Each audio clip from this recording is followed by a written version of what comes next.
At least 70 people are predicted dead in Mayfield, Kentucky, after the most devastating tornado event in the state's history. Protests against COVID-19 policies and vaccination take place in the Austrian and Spanish capitals. Jeff Bezos' rocket company has successfully completed its third expedition.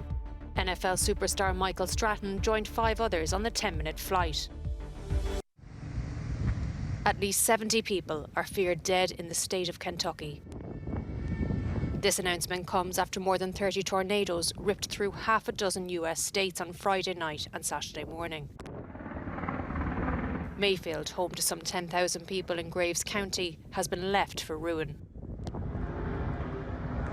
In a tweet, US President Joe Biden offered his condolences, saying to lose a loved one in a storm like this is an unimaginable tragedy, while Kentucky's governor has declared a state of emergency. This has been the most devastating tornado event in our state's history. And for those that have seen it, what it's done here in Graves County and elsewhere, it is indescribable. The level of devastation is unlike anything I have ever seen. You see parts of industrial buildings' roofs or sidings, in trees if trees are lucky enough to stand. The Federal Emergency Management Agency and rescue workers in Mayfield are continuing to search for survivors in a collapsed candle factory. While the total loss of life remains to be seen, weather conditions are set to improve as the weekend continues. Thousands of demonstrators gathered in the centre of Vienna again on Saturday to denounce mandatory vaccination against COVID-19 and confinement for those who refuse. Protests about the jab have taken place every weekend for several weeks now. This week, the government announced the details of the vaccination law that will come into effect from February. All Austrian residents over the age of 14 are expected to be vaccinated unless exempt for health reasons. Vaccination won't be imposed by force, but non-vaccinated people will be fined. The protests come ahead of the end of confinement for the vaccinated on Sunday. And in Spain, similar gatherings took place in Madrid. Demonstrators weren't protesting compulsory COVID vaccination, as Austria will be the first European country to take this step, but they are against the government's coronavirus policies. Spain overall has a high vaccination rate. Infections have risen there, but medical services are coping. Any invasion by Russia would be a strategic mistake, for which there would be serious consequences. That's according to the British Foreign Secretary, Liz Truss, and her UK counterpart, Anthony Blinken. The UK has welcomed top diplomats from the world's wealthiest nations to Liverpool to discuss the build-up of Russian troops and weapons on Ukraine's border. And of course, the G7 countries, as the world's leading democracies and economies, need to come together to advance the frontiers of freedom. We need to show a positive, proactive approach in making ourselves safer, more competitive, and better able to stand up for the values we believe in. We need to defend ourselves against the growing threats from hostile actors. Truss also urged free democratic nations not to rely on Russian gas supplies, such as the Nord Stream 2 pipeline. Foreign ministers will also discuss the coronavirus vaccination campaign during the 2-day meeting.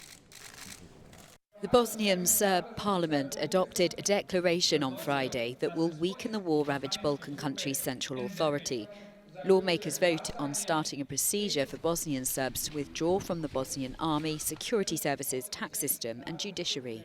The Bosnian Serb member of the tripartite Bosnian presidency, Milorad Dodik, said it was a historic parliament session that would strengthen the Bosnian Serb mini-state formed as part of a US-sponsored peace agreement that ended the Bosnian War in 1995.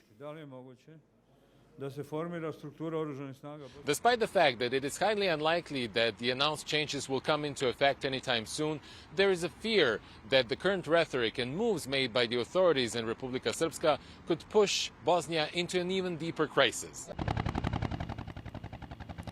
During a ceremony, a member of the Bosnian presidency warned that Dodik's policies are taking the wrong path and called on the US and the EU to crack down on him and his associates.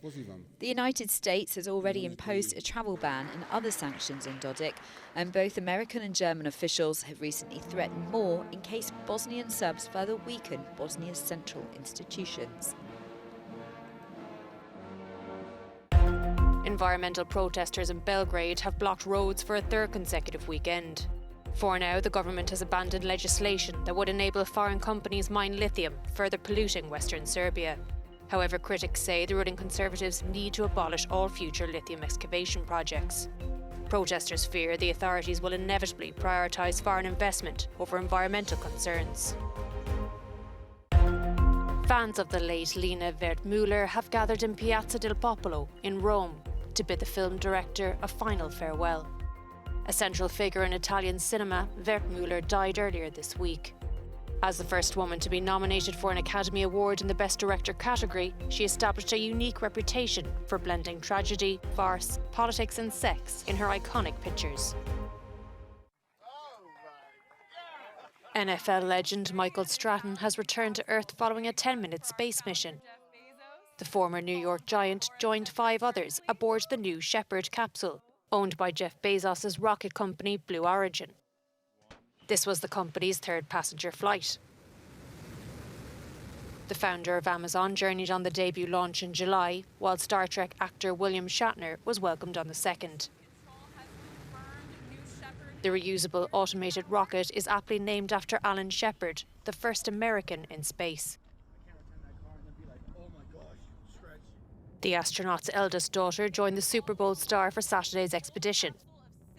Laura Shepard Churchley packed a tiny piece of her father's Freedom 7 Mercury capsule, as well as a few other keepsakes from his Apollo 14 mission. Whereas the ABC co-host brought a Super Bowl ring, his number 92 jersey and a football along for the ride. Blue Origin originally planned the launch for Thursday, but high winds forced the crew to postpone. Giant wave surfer Andrew Cotton has been saved from drowning by a fellow surfer. The athlete fell from his board into the water at the Portuguese seaside town of Nazaré, known for its huge waves. The Brit was trapped in the rocks at the foot of the town's iconic lighthouse when Brazilian surfer Marcelo Luna jet-skied out to release him.